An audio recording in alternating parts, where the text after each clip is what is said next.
diin ibuta ang meeting the Avance on ang grand rally sa ni BBM. Ang pagpili wala na sa local. It's the national leadership of the BBM party. First, Guimbal, First District,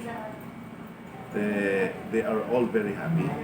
Napilian ang First District, sakop na ang kabanwahanan man sa Miagao, sa Lokin, Igbaras, Gindugang, Tigbawan, and Oton na direktly giniwat sa Gimbal Port. Because Gimbal Port, I think, is the biggest area available sa probinsya sa Iloilo. Even compare mo pa sa mga dalago ng lugar sa syudad sa Iloilo. So, ang pag-host, this is the party's activity, meeting the Avance. The last rally nila sa Visayas. So there are 3 last rallies, Visayas, Luzon, and Mindanao. So, ang IAIA participation sa local, they provide the venue and the facilities, the manpower, pagbulig man facilitate sa ila activity. Ang pag-design sa activity, unang ang pag-desisyon kung diinihiwat kung saan ang hiwaton, ila na sa BBM National Party, sa partido ni BBM. And kita diri sa local, sa Iloilo, also Western Visayas, is there to provide support. Kag-araman, taga-support na gitang banwa sa Gimbal. Salamat din sa taga-Gimbal. Allow din nila ang government property nga pinakadaku. Mga lapit ina 5 hectares ang area property sa banwa, and very much secured ang lugar.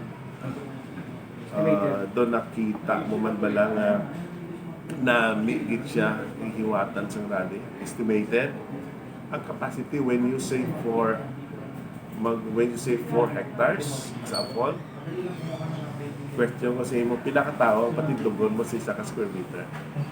If 4 people will stand sa 1 square meter, so 40,000 times 4, pila na? 160. So it can accommodate up to 160,000 people. It can accommodate. Pero siyempre, why ko kahibalo kung pila ang makanto, but kung times 3 mo lang, it's 120,000. No?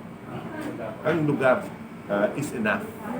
Even more than 100,000, it's enough ang lugar. So, the local government did their job sa preparation, assisting the partido, the BBM. And I hope to you, especially those enthusiasts of BBM and Sara, yung makakanto mo, and this is a history in the making. Imagine, of all places in the entire Visayas, dirasing hiwat sa inyong lugar, sa inyong banwa, sa inyong distrito, sa inyong probinsya. So we are also inviting the people of the province of Iloilo na binagin ang may huyog ng hadaan ni BBM. Ang iba nga wala pa man sa huyog ng BBM. Pamatian ta both sides, pamati na mga Mosambiak, pamatian naman diri sa BBM side, and you will judge sa palabutan ng election kung sinong angay kang bagay ngayon butang natin sa posisyon, and think who can help you after May 9 election. That's the best question siguro.